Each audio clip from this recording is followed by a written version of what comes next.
जरूरी सूचना है आप सभी स्टूडेंट्स के लिए।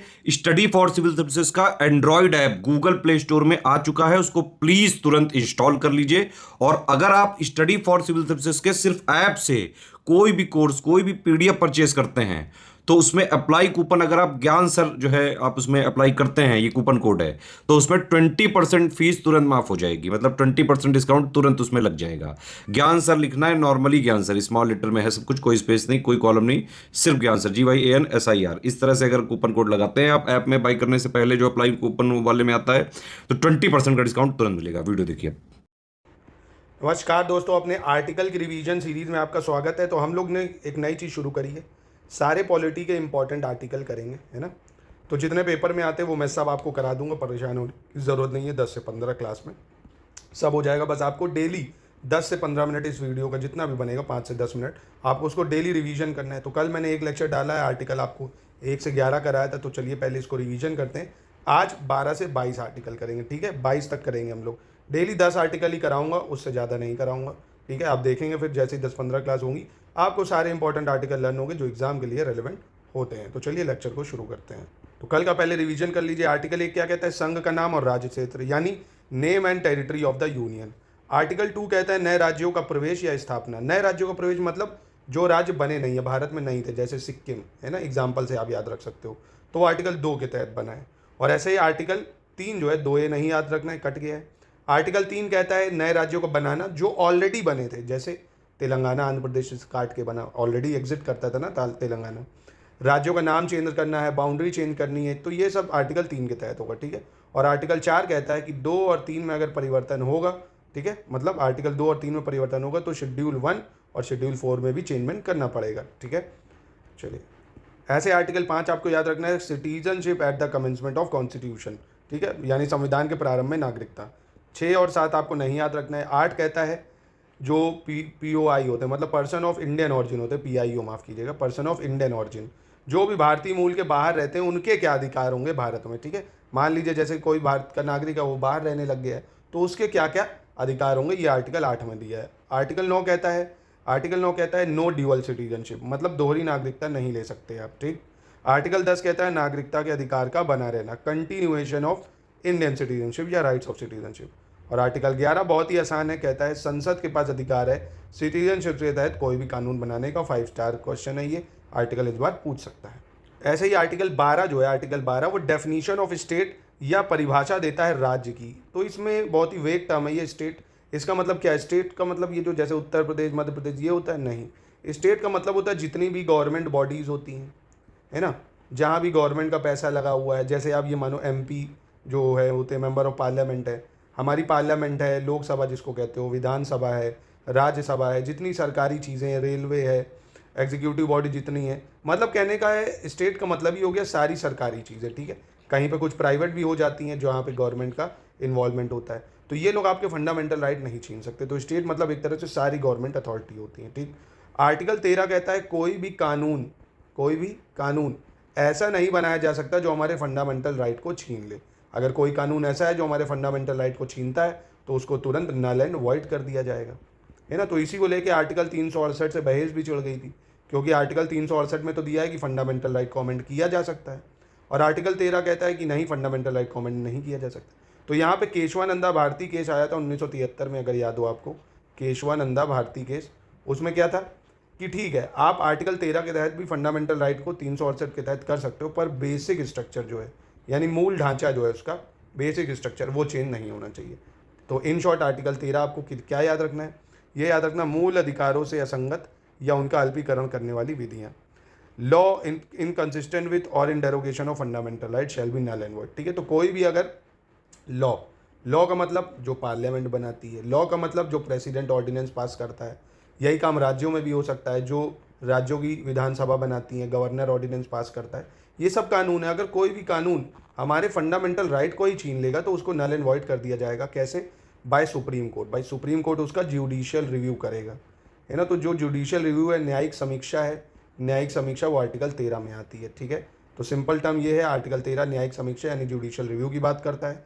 दूसरा नंबर, कोई भी फंडामेंटल राइट ऐसे नहीं हो, कोई भी लॉ ऐसा नहीं हो सकता जो हमारा फंडामेंटल राइट छीन ले, ठीक। चलिए, अब दूसरा जो आपको अब ये याद रखना है, समता का अधिकार यानी राइट टू इक्वालिटी, आर्टिकल 14 से 18। राइट टू इक्वालिटी 14 से 18। स्वतंत्रता का अधिकार यानी राइट टू फ्रीडम 19 से 22। Right against exploitation 23-24। Right to freedom of religion यानी धार्मिक स्वतंत्रता का अधिकार 25 से 28। कल्चरल एंड एजुकेशनल राइट यानी संस्कृति और शिक्षा संबंधी अधिकार 29-30। संपत्ति का अधिकार आर्टिकल 31 जो कि हटा दिया गया है।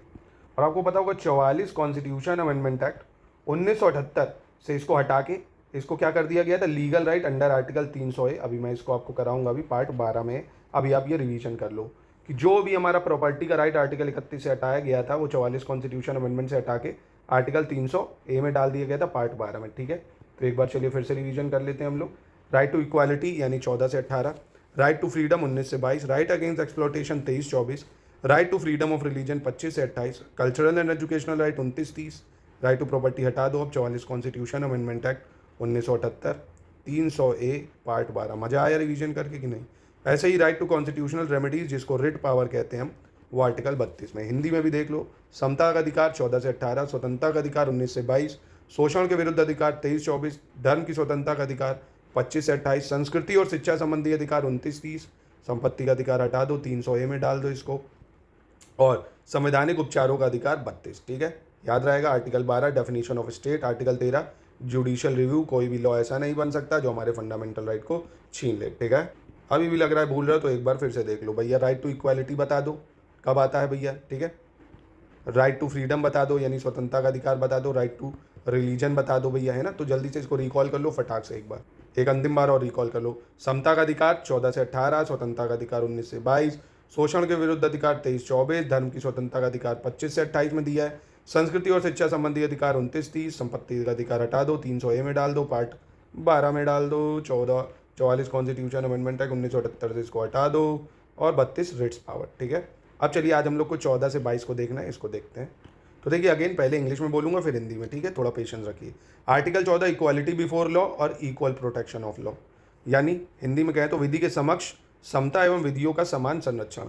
अब इक्वालिटी बिफोर लॉ ये हमने कहाँ से लिया है? ये हमने लिया है ब्रिटेन से। ठीक है, और इक्वल प्रोटेक्शन ऑफ लॉ ये हमने लिया है USA से। ठीक है, अब बाकी इसको डिटेल में समझाएंगे अलग, अभी आपको सिर्फ आर्टिकल याद रखना है। इक्वालिटी बिफोर लॉ और इक्वल प्रोटेक्शन ऑफ लॉ यानी कानून के समक्ष सब समान है, इसलिए तो कानून के आंखों में पट्टी है भाई, वह किसी को नहीं देखूंगा, सब मेरे लिए बराबर है। पर क्या हकीकत में भारत में ऐसा होता है? तो कानून बनते ही हैं तोड़ने के लिए।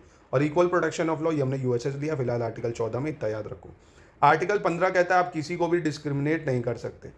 कौन कौन से ग्राउंड पे? रिलीजन, रेस, कास्ट, सेक्स और प्लेस ऑफ बर्थ, मतलब धर्म के आधार पर, और उसका गोरा काला रंग के आधार पर, जाति के आधार पर, और उसका जो लिंग होता है कि मेल है, फीमेल है, ट्रांसजेंडर है, और वो कहाँ जन्म ले रहा है ना। तो इन 5 आधारों पर, 1 2 3 4 5, ये भी याद रखना, 5 आधारों पर डिस्क्रिमिनेट नहीं किया जा सकता। छठे पे तो हम कर सकते हैं ना, तो पुलिस में कहते हैं ना भैया आपकी इतनी हाइट होनी चाहिए, इतना चेस्ट होना चाहिए, तो ये तो डिस्क्रिमिनेशन हुआ। आदमी कहते हैं भैया मैं टिंगू हूँ, मुझे जॉब नहीं दे रहे, उसको दे दिया, तो ये अलाउ है ना, इसमें कोई ऐसी दिक्कत नहीं है। ठीक है, मतलब इन 5 ग्राउंड पर डिस्क्रिमिनेट नहीं हो सकता, सिंपल। आर्टिकल 16 कहता है लोक नियोजन के विषय में अवसर की समता, equality of opportunity in matter of public employment, मतलब कोई भी DSP SDM का फॉर्म भर सकता है अगर भारत का नागरिक है तो, है ना, वो सबको समान अधिकार है। पर हाँ, रिजर्वेशन यहाँ पे एक एक्सेप्शन की तरह है कि किसी को रिजर्व ज़्यादा सीट होंगी, किसी को कम होंगी, तो वो एक एक्सेप्शन है। तो क्या कहता है article 16? Equality of opportunity in public employment या लोक नियोजन के विषय में अवसर की समता। ऐसे ही 17 बहुत ही आसान है, अनटचेबिलिटी या अस्पृश्यता की बात करता है आर्टिकल 17।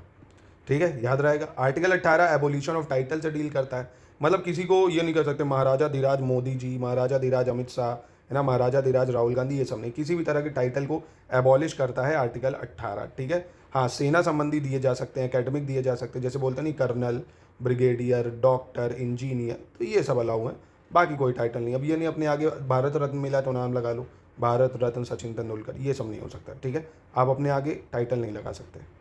तो एक बार फिर से देखते हैं 14 से 18 को। 14 equality before law, equal protection law, यानी विधि के समक्ष समता है, विधियों का समान संरक्षण।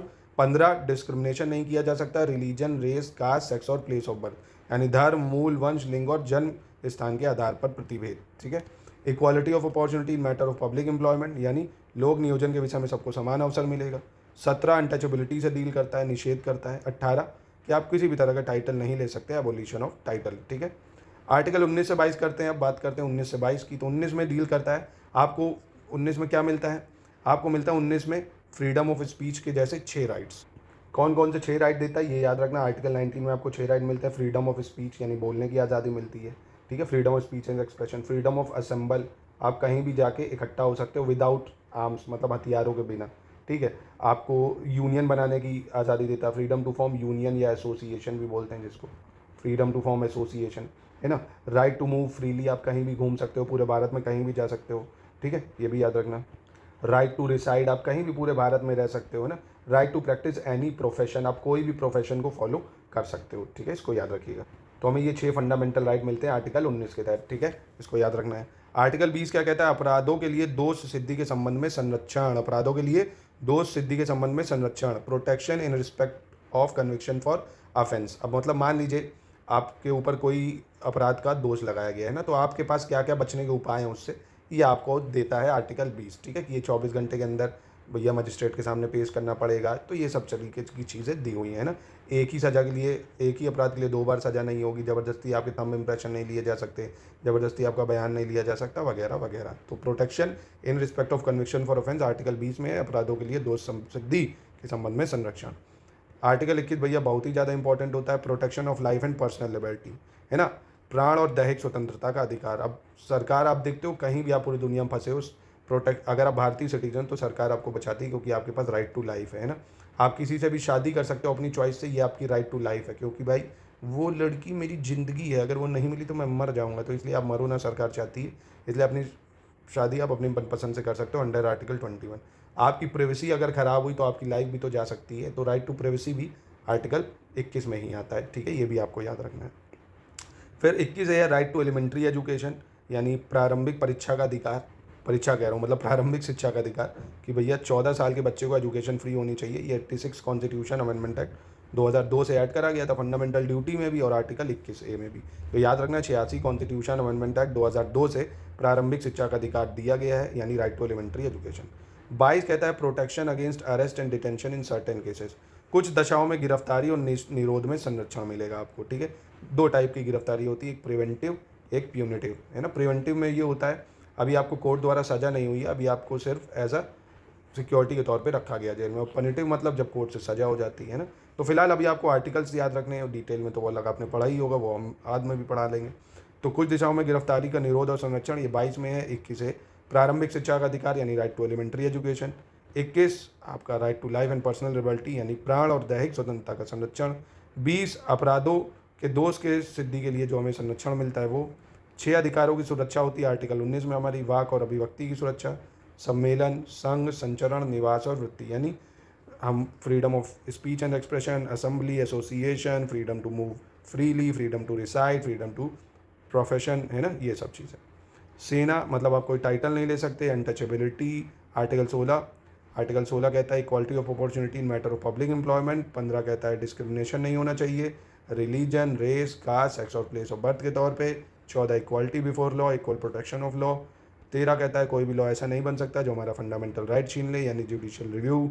12 डेफिनेशन ऑफ स्टेट। तो कैसा रहा, शानदार आर्टिकल रहे कि नहीं, कमेंट में ज़रूर बताइएगा। तो ये सब चीज़ें जो आप एंड में रिवीजन कर रहे हैं स्टडी फॉर सिविल सर्विसेज में, इन्हीं सब का पेड ग्रुप में डिटेल में आपको मॉड्यूल वाइज जब तैयारी कराई जाती है, इसी तरह से आपको तैयारी कराई जाती है। आपको पूरा एक युद्ध के लिए जैसे तैयार करते हैं, डेली आपको पेड मॉड्यूल में मिलती है video classes, test series, paid quiz, जो स्टडी मटेरियल मिलना है वो इंपॉर्टेंट। तो सिर्फ उतना ही आपको लगातार आप प्रैक्टिस अगर 6 घंटे कर रहे हैं तो आप आराम से 1 साल में यूपी पीसीएस की अच्छी रैंक हासिल करके एसडीएम या डीएसपी की पोस्ट ले सकते हैं। तो अधिक जानकारी के लिए आप स्टडी फॉर सिविल सर्विसेज में कॉन्टैक्ट कर सकते हैं। नमस्कार, मिलते हैं कल अपने नेक्स्ट वीडियो में।